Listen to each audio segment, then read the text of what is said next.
तुम्हाला माहिती आहे मी कुणाच्या वाकड्यात जात नाही, माझ्या वाकड्यात कोण गेलं तर मी त्याला सोडत नाही.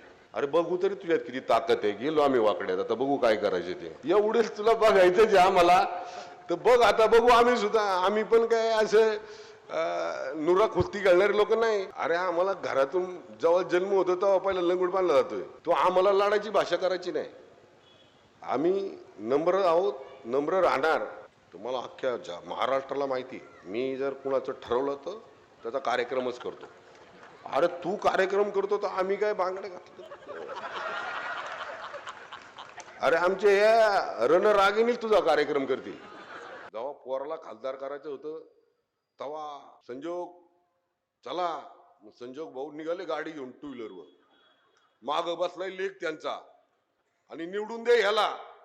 म्हणजे जसे 91 पासून तू आतापर्यंत आमचं वाटोळ केलं तसं ह्याच्याकडून वाटोळ करून घ्यायचं का आम्ही? तिकडं वतनाची जमीन लुटली, तिकडं धरंडेश्वर कारखाना लुटला.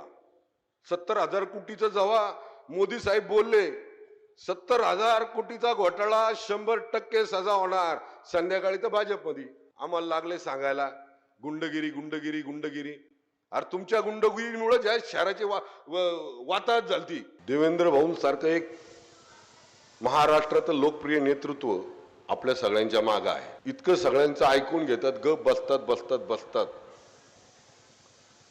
आणि ज्याला इशारा द्यायचा त्याला कळालं की देवा भाऊ आता काहीतरी करणार आहे, की संध्याकाळी